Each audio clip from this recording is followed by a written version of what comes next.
Today's video, we'll be looking at 5 short stories and anecdotes I found while scrolling through Reddit. These are disturbing if you read into them. But first, hello and welcome to What's That Behind You, and welcome to 2023. If you are new to the channel, please consider subscribing and hitting that like button. But for now, on to the top 5. Number 1.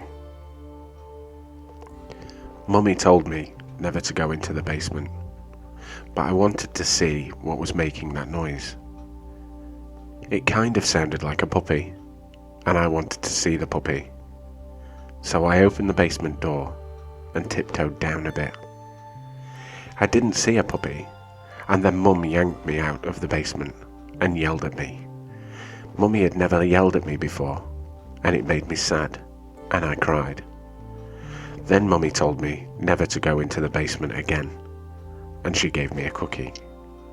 That made me feel better, so I didn't ask her why the boy in the basement was making noises like a puppy, or why he had no hands or feet.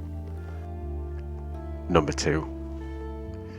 Michelle Young had a strange experience with her 2-year-old daughter and submitted it to Reddit. When my daughter was 2, I found her twirling paper towel tubes tied with twine in the air. I asked her what she was doing. She said she was practicing her nunchucks. I was very confused as she had no way of knowing what they were.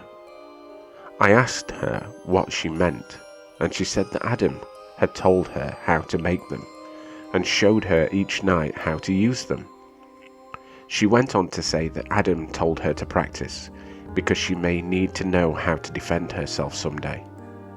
I almost freaked out, but asked her what Adam looked like. She said he was tall, blonde, and had blue eyes. She said, "Mummy, you know how he looks. You know him. He died of a headache." I had to leave the room. You see, 4 months before she was born, my tall, blonde, blue-eyed martial arts pro friend had died of a brain aneurysm at the age of 27. She has not spoken of him since that day, so I'm not sure if I scared her with my reaction or if she had completed her lessons. Number 3. Sometimes the very short ghost stories are the best, and this tale from Reddit tells a story of a father putting his young son to bed. I began tucking him into bed, and he tells me, "Daddy, check for monsters under my bed." I look underneath for his amusement and see him, another him, under the bed, staring back at me, quivering and whispering, "Daddy, there's someone on my bed." This short tale starts benignly enough, with a friendly seeming ghost playing with children. But when you learn the origins of the ghost, and just why the ghost is moving the object around the room, it gets a lot creepier. When my sister Betsy and I were kids, our family lived for a while in a charming old farmhouse. We loved exploring its dusty corners and climbing the apple tree in the backyard. But our favourite thing was the ghost. We called her Mother, because she seemed so kind and nurturing. Some mornings, Betsy and I would wake up, and on each other's nightstands we'd find a cup that hadn't been there the night before. Mother had left them there, worried that we'd get thirsty during the night. She just wanted to take care of us. Among the home's original furnishings were an old antique wooden chair, which we kept against the back wall of the living room. Whenever we were preoccupied, watching TV or playing a game, Mother would inch the chair forward, across the room, towards us. Sometimes she'd manage to move all the way to the centre of the room. We always felt sad putting it back against the wall. Mother just wanted to be near us. Years later, long after we'd moved out, I found an old newspaper article about the farmhouse's original occupant, a widow.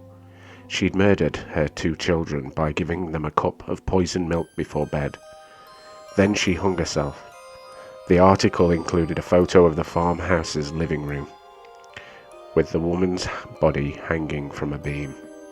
Beneath her, knocked over, was that old wooden chair, placed directly in the centre of the room. Did it just get colder in here, or is it just me? Number 5. In this short ghost story, a man thinks he loses his phone, and someone is playing a trick on him. Turns out there is someone playing a trick on him, but it's a ghoul rather than a person. Last night, a friend rushed me out of the house to catch the opening act at the local bar's music night. After a few drinks, I realised my phone wasn't in my pocket. I checked the table where we were sitting at. I checked the bar and the bathrooms, and after no luck, I used my friend's phone to call mine. After 2 rings, somebody answered, gave out a low, raspy giggle, and hung up. They didn't answer again, and I eventually gave it up as a lost cause and headed home. I found my phone laying on my nightstand, right where I left it. That was 5 incredibly short ghost stories that I found while doom scrolling through Reddit. Some of the creepiest stuff is on there, whether you believe it or don't. I find it all fascinating. Thank you for stumbling across this video, and feel free to subscribe for more. If you have any suggestions on some great stories, please leave them in the comments below. But for now, don't be afraid of what's behind you.